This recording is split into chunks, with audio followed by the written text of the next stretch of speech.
This session is going to be a discussion of vision services and CVI. I'll present some information about how children with CVI can be eligible and some thoughts around their services. So first of all, who qualifies for vision services? Well, school-age individuals whose vision adversely affects educational performance, and that's information that comes right out of IDEA. In fact, the actual language is, and this is a quote, visual impairment includes blindness, and it means an impairment in vision that even with correction adversely affects the child's educational performance. The term includes both partial sight and blindness. It's important to think about the fact that visual impairment is an educational and not a medical term. In other words, the determination that a child is visually impaired is something that is determined by a team of individuals who are considering a child's total educational needs. Eligibility must be determined by assessment. So it's not just somebody's idea of whether a child gets services, but there's actually a set of criteria that are used to help make this determination. It's also not a static concept, so it's not something that is determined once and for all time. It's the same way. The eye doctors do have a critical role, and so we should talk about that role. First of all, I want to underscore the fact that the eye doctor does not determine a child's eligibility for vision services. They provide information that educators cannot obtain, so that's why they're part of the team. They look at the health of the eye, the retina, the optic nerve, the media of the eye. They can tell us whether the eye condition is static or one that will likely change. They will let us know if there are restrictions to the child's activities, and possibly if the condition is one that is inherited, so that we can look and maybe anticipate other family members' needs. The eye report is necessary and often very helpful. So there is, again, I really want to restate the fact that the eye report is critical and it's very helpful in many cases, but it does not qualify or disqualify the individual from services. So that determination for services is not something that the teacher of the visually impaired or other team member should declare as kind of the critical piece of information that allows the child that next step of services. Let's also talk about another member of the team, the individual who performs a low vision evaluation. That's generally conducted by an optometrist. They provide useful information pertaining to ocular issues. Once again, primarily low vision specialists are looking at sort of how a child functions in certain ways based on the information obtained by the ophthalmologist and again by educators. Parents also have tremendous input into low vision evaluations. In some cases, the low vision evaluation may include the characteristics of CVI, and in my experience, often it does not. So one has to kind of really analyze the information that has been derived from that low vision evaluation. But again, the low vision specialist also does not qualify the child for services. Sometimes students are denied appropriate services based on assumptions from these evaluations. I can't tell you how many times parents have talked with me directly or through conference calls or other parent groups, and over and over they've been told that their child cannot even be considered for educational services until the child gets an eye report that has certain information on it, like a certain kind of acuity level, or the child must go to a low vision evaluation because in their particular district that low vision person's information qualifies the child. It's really not appropriate. That is not appropriate. The definitions of legal blindness or low vision or partial sight are not also intended to qualify or disqualify students according to the spirit of IDEA. Remember, the words are adversely affects educational performance. So that is a dynamic group process. Again, the information we get from those specialists, the ophthalmologist, the low vision specialist, or other physicians are critically important, but not in terms of the decision making that happens about whether or not a child ultimately receives services. So eligibility state by state varies. It varies, and that must be frustrating to a lot of families, maybe frustrating to a lot of educators as well. That some states, like the state of West Virginia, have specifically included CVI as an inclusion category for visual impairment. And that's, I hope, a trend that will continue as we recognize more and more that CVI is the leading cause of visual impairment in children in all first world nations. And therefore, children with CVI must be considered on their own terms. So why do some states then persist in using these old standards, these kind of really original standards? The standards of legal blindness result in many children with CVI actually being excluded from vision and other services, including orientation and mobility. If we look at things like the acuity of 20/70 in the better eye with best correction, 2200, a visual field that cannot be greater than 20 degrees centrally, we are really looking at things that pertain to those specific needs of kids with ocular impairments. Some children with CVI will actually have an eye exam that is essentially normal. I have seen eye reports on children who have full-fledged CVI. They have the entire profile, but their eye report says they have 20/20 acuity. Or maybe it says very confusing things. I saw a report just this week where the acuity was listed at 20/1400, but the child had glasses for farsightedness, and they were a mild prescription.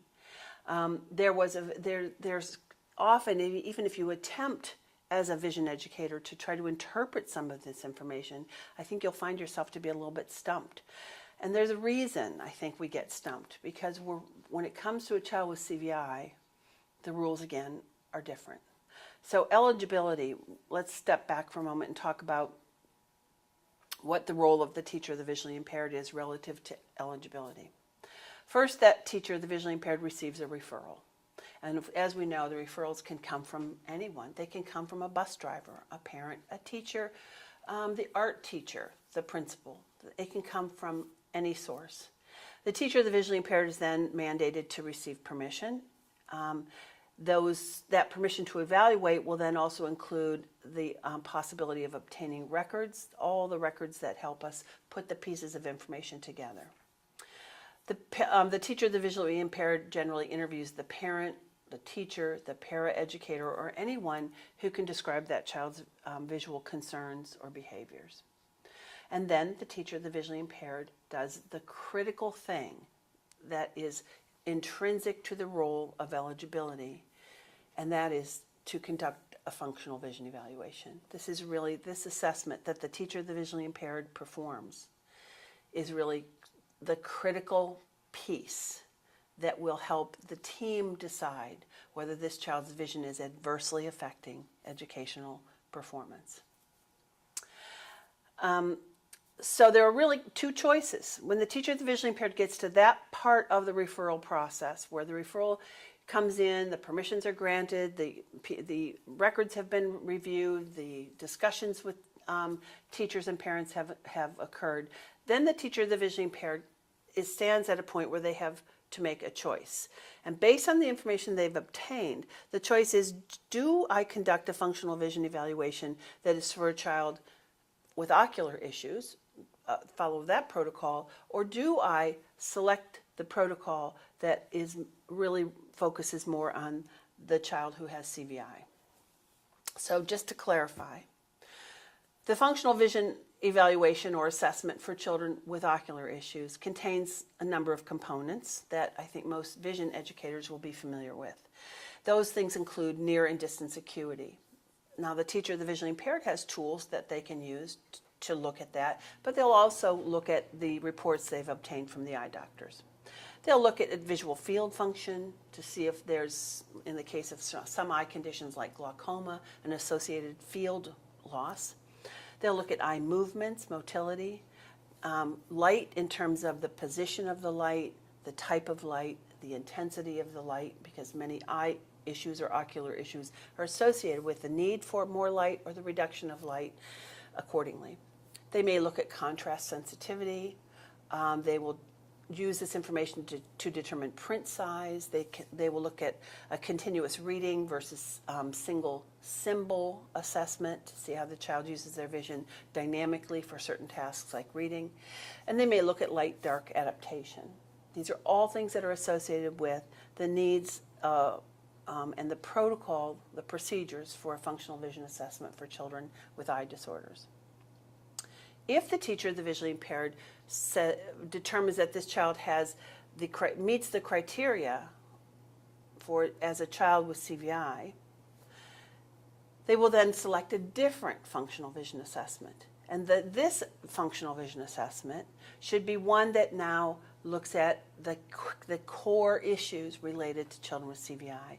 And those core issues, of course, are attraction to color or the need for color, movement, visual latency, visual field preferences, light gazing behaviors, distance viewing, visual reflex differences, difficulties with visual novelty, visual motor, a specific visual motor disintegration, and difficulties with visual complexity, specifically complexity of the surface of the object, the array, the sensory environment, and faces. So, let's take a look at a few red flags. What could be a cue to a parent or a team member or even a colleague of a teacher of the visually impaired that we are maybe going down the wrong path?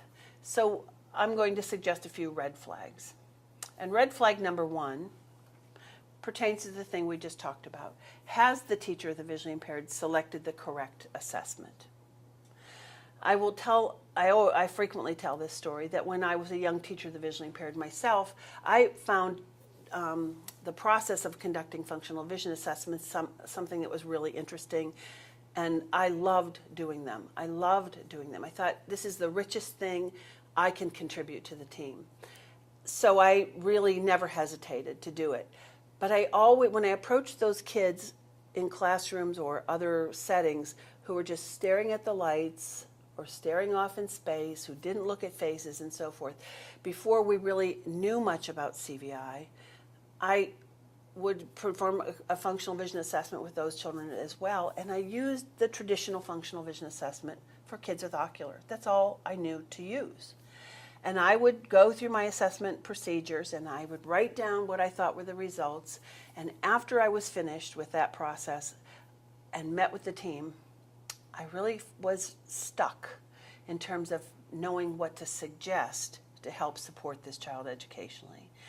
And this bothered me so much, and I wanted to think, well, it's because children with CVI, have this highly variable vision, which I don't believe to be true now, or it's because this child had this serious neurologic disorder that they're just too complex to figure out. But really the problem was me. And the problem was that I was trying to use the wrong tool to understand this child who did not have an ocular visual impairment and for whom I was using the wrong assessment. So the first red flag I actually associate with my own performance was the question whether the teacher of the visually impaired has selected the correct assessment. Using the traditional or ocular-based functional vision assessment results in information that does not address the unique needs of a child with CVI. It addresses something, but it isn't really going to help serve that child. The rules are different for children with CVI. The interventions and adaptations are different. So if we start with the wrong set of assumptions and the wrong data set, how can we possibly expect this child to improve educationally?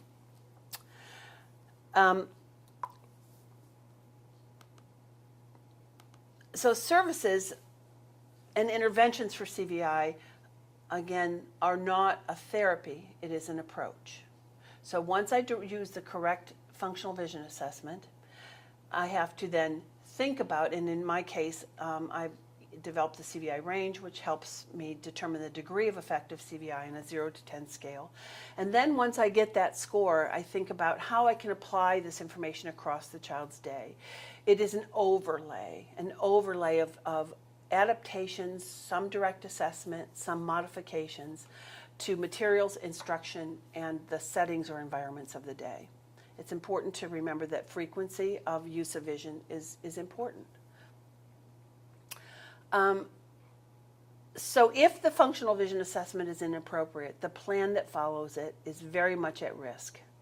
It's based, remember, on a faulty assumption that if we get the wrong data set, we have made an assumption that this child with CVI is like the child with ocular disorder, and therefore we're going to treat them all in a certain way. It's a different set of guidelines. So as I mentioned, the functional vision assessment for children with CVI is the one that I am aware of, is the CVI range. And it is designed for children 6 months to 21 years of age. Sandy Newcomb, Dr. Sandra Newcomb at the University of Maryland, did a study that shows that it is a reliable and valid instrument. It can also provide information that can be infused directly into the IEP. And it uses 2 sets of scores which help you see if your findings are actually solid and reliable. Those needs are then, once I derive this information and come up with that range number, that information is then integrated into the IFSP or the IEP. So that IEP should include goals, objectives, and accommodations that address specific CVI needs. What about the Notice of Recommended Educational Placement? I also want to mention this when we're talking about services, because that NOREP is something that is used to consider what the child's primary disability is. It is the question that we ask, that with the child, all of the child's exceptionalities, what is the primary area of disability or exceptionality? What is the sort of the thing that the team, and that very much includes the parent, decides is the area that is most interfering with this child's learning? It is not the same thing as the physical classroom where the child is situated. So the child may be assigned to a classroom of children who have complex educational needs. That doesn't mean that automatically translates to that child having a primary disability that matches all the other children in that classroom. So that is a separate decision.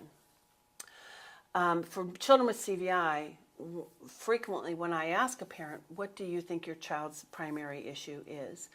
It's interesting to hear what they have to say. Sometimes parents will declare that this child's motor issues are the thing that they feel most drives everything the child's trying to learn.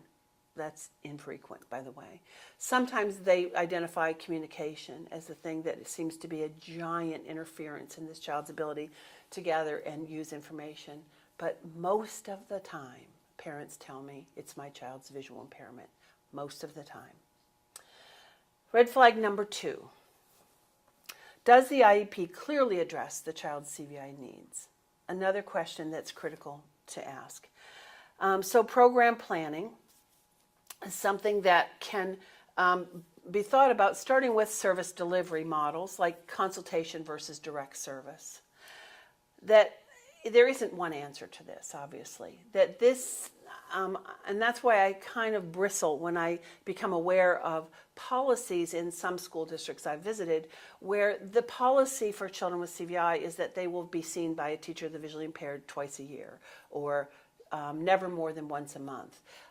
I don't know what the correct level of service is for a child, because that varies from child to child.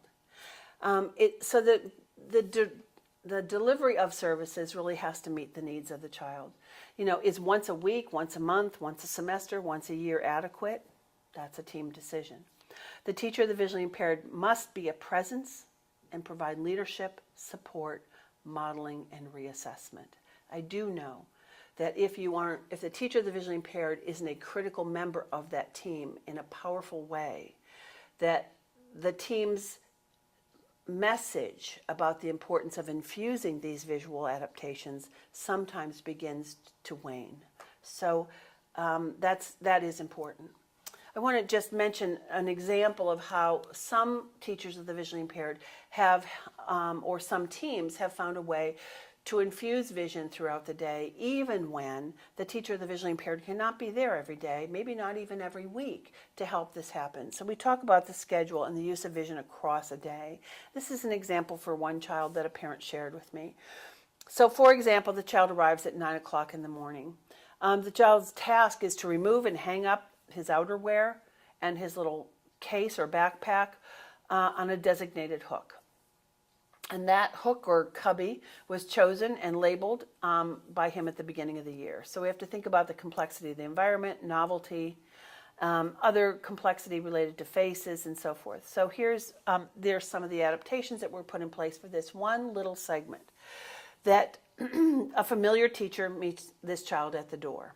The familiar teacher wears a color identifying the circle on her necklace or something that she wore that helped identify her, that was visually accessible to the child. This is done, and it's parenthetically put that this is done during the first few months of the school year, that the familiar teacher actually was able to wave or move the necklace as a way to help him notice it.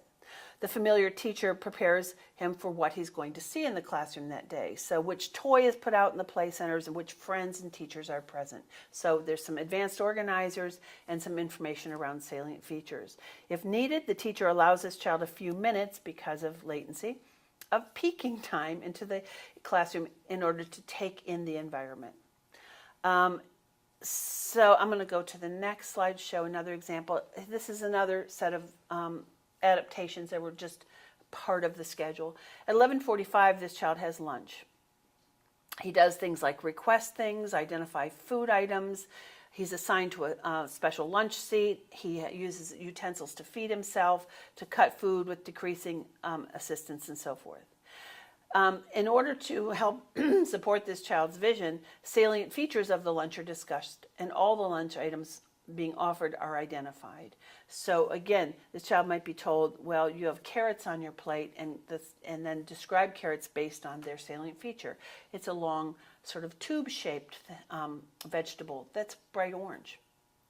He is encouraged to use all his senses to smell and taste, and a specific teacher sits next to him to help pace himself and also to help remind him how to approach the food. There's another example for quiet time, book time, bathroom time, which happens at 11:30. Some of the adaptations here would be some pre-teaching, some literacy support around the specific book of the week. So that would include characters and objects in the books that will be pointed out and salient features discussed. So today we're talking about Clifford the Big Red Dog. We know it's Clifford because, and then the teacher provides those salient features. If the pictures are too complex during this book time, parts of the pictures will be covered when reading the book, so they'll occlude some of the background. Okay, these are things that will happen every day as adaptations during book time. I'll just give another example of something that happens during specials time, that happens at 1:15. For this child, and this is a time during specials where the children in this school go to art or music or gym or the farm, which I think is lovely. And some of the things that are adaptations are that when walking to the art or gym classroom, that obstacles in this child's lower field will be considered, and he will be prompted to make sure that he uses adaptations to find things in his lower field. Landmarks along the route to the rooms will be discussed, and questions can be asked about the landmarks as they're moving through this space. Again, another adaptation are that all materials have specific accommodations, including color highlighting of lines that are to be cut. So this is an example of how these adaptations for CVI are infused into the programming, and that the teacher of the visually impaired may not need to be there to physically do this. For example, last suggestion on this page, which includes large color circles that are used for distance activities placed on the floor as a base where to run and touch and so forth during gross motor activities. The teacher of the visually impaired doesn't physically have to do that, but she has to set up the condition, and that is critically important. Red flag number 3, what about orientation and mobility? Students with CVI seem to have far fewer opportunities to participate in O&M than those with ocular forms of visual impairment. This may or may not be true in your particular area, but this is something that has been reported by parents pretty commonly.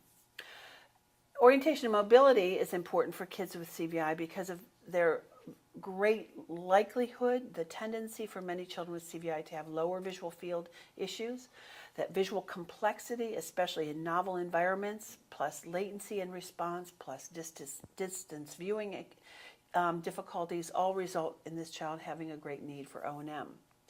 Imagine, for example, that the child is out on a playground and it's now spring and the children are out and they're more active, they're on the swing sets, and the child with CVI kind of knows where he wants to go. He wants to get over to that climbing structure, but he hasn't, because of latency and because possibly of movement, he doesn't really necessarily notice that there's a person on the swing coming toward him just as he's running near the swing set. It's a safety issue. That the child doesn't really understand the arrangement of the equipment on the playground. He's not oriented to the playground properly, so he just chooses to stand by the fence. That the child isn't aware of how a certain piece of equipment actually operates because he's not able to access that information through visual imitation because of complexity. So he chooses to never try it. These are huge impacting factors. Remember that movement can be a major support, but it can also be associated with safety and danger. A ball flying through the air may be extremely alerting to most of us with typical vision, but to a child with CVI, even with a normal eye exam, that ball may actually make contact with that child before they ever even process that it's approaching them. Attraction to light and movement may also be risk factors. So do some children with CVI need a cane in order to be safe? Absolutely. Is it necessary that the goal be a 2-point touch alternating method? Not necessarily. But in order to find those drop-offs and the obstacles in their lower field, it can be a huge support. Also, another reminder I want to share is that we don't want to forget about the fact that children with CVI are eligible for services through the American Printing House for the Blind, APH. That children in the United States qualify for federal quota funds, which then allow these children to receive the materials that are offered by APH based on not an acuity, but based on a diagnosis of CVI. So it's important to recognize that these two children also qualify for APH services. And then just a few additional educational red flags. First of all, I always share that a light box and a pom-pom do not convince me that a child is receiving appropriate services. That by simply bringing a light box and offering something shiny to the child feels very random to me. That I need to know, and it's helpful for me to know, and it may be helpful for the team to know, more importantly, where this child scores on the range or on a test that helps us understand those characteristics, and why the light box, under what circumstances, to support the use of what materials, what times of the day, and the pom-pom is only useful if the child is in phase 1. I also think it's a red flag if a traditional ocular-based functional vision evaluation has been used to plan the program for a child with CVI. I often question an IEP or a plan if in that written document there is an accommodation that says the child needs high contrast black and white materials. That, again, is an ocular construct. Could it happen with a child with CVI? It could, but I would need to have evidence that black and white was this child's preferred pattern. Also, I would always probably pair that with a color. It's a red flag if a plan never changes. If this child's IEP relative to vision is the same year after year after year. If the child's functional vision, if their functional vision remains at the same level, that's a red flag, because children with CVI have vision that's expected to improve. It's a red flag if a teacher of the visually impaired and O&M specialists provide services that are predetermined as consultation only without ever really considering the specific needs of this child and asking the team, how does this child need to be supported in this setting? It's a red flag if there's a conversation about how complicated this child is. I find it not a very useful piece of information, that parents already know their children are complicated. The classroom teacher knows this child's complicated. What's more useful is, how are you going to help supply support to this child's complex needs? Not how complex this human being is, but how are you going to help support this child's complex needs? Finally, it's a red flag if there is little or no contact from your vision educator. If this person has basically stepped out of the ring, has said, children with CVI really have vision that can't be really helped. I really teach Braille. That's what I do. By the way, some children with CVI certainly might use Braille. If there's little or no contact, that's a major red flag. So finally, your child or student deserves to be identified as visually impaired, to be properly evaluated, to potentially have CVI identified as the child's primary disability, to have appropriate levels of services from the teacher of the visually impaired and O&M specialist. Your child or student deserves a vision educator who is CVI competent. And that is a whole nother presentation. But it's really important to recognize that the children with CVI are now on the scene, and they are here in large numbers, and they are not going anywhere. So we all must embrace the needs of children with CVI as full members of the visual impairment community.